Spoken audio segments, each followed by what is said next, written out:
然後就衝出呢度嘅鐵絲網，然後呢度有一個巡邏車可以出。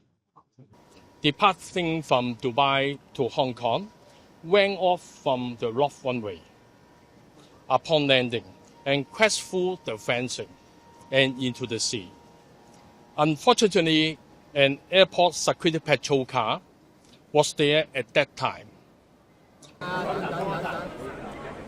4 aircraft crew on board and quickly rescued by Fire Service Department. Fire Service Department also rescued 2 security staff from the sea. One was certified dead at the hospital and other certified dead at the scene.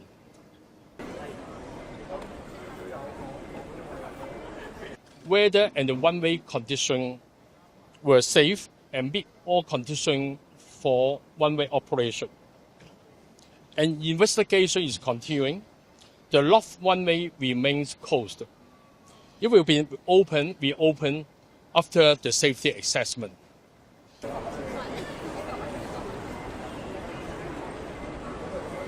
機身斷開咗2節，喺海上面再浮再沉，並有4名機組人員喺打開咗嘅機艙門度等待救援。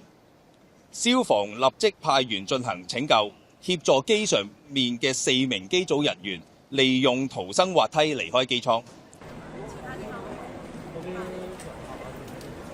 派員喺陸上面，包括北跑道兩邊分別500米嘅範圍裏邊進行搜索。最終，消防潛水員喺大約40分鐘之後，確定到墮海巡邏車輛嘅位置，其後喺車上面揾到2名被困人士。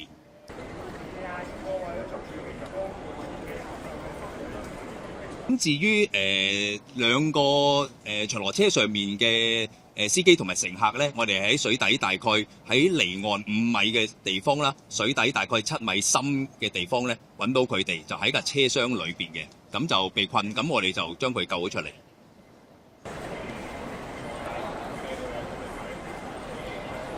隨後，傷者被送往北大嶼山醫院接受治理，最終喺0626時，傷者喺醫院證實死亡。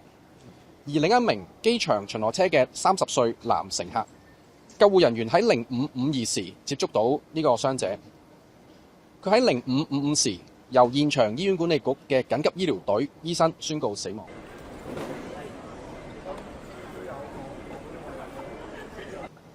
民航處亦都通報咗民航意外調查機構，亦都會全力配合民航調查機構嘅調查事故嘅成因。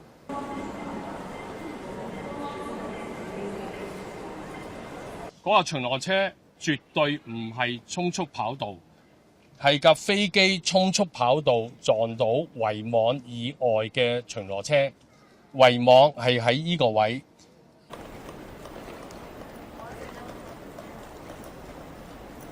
飛機喺降落之前係冇發出任何嘅協助或者求救嘅信號，咁大家亦都會睇得到個飛機其實係安全係落咗地。亦都滑行到去差唔多一半嘅地方。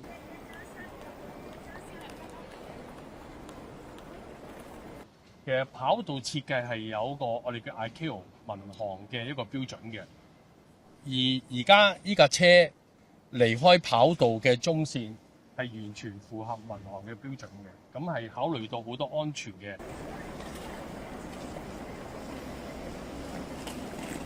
當然啦，我哋警方咧亦都係全力檢視緊，同民航意外調查機構咧係了解緊呢一單嘅事件嘅，亦都唔排除日後有機會咧係會進行刑事嘅調查。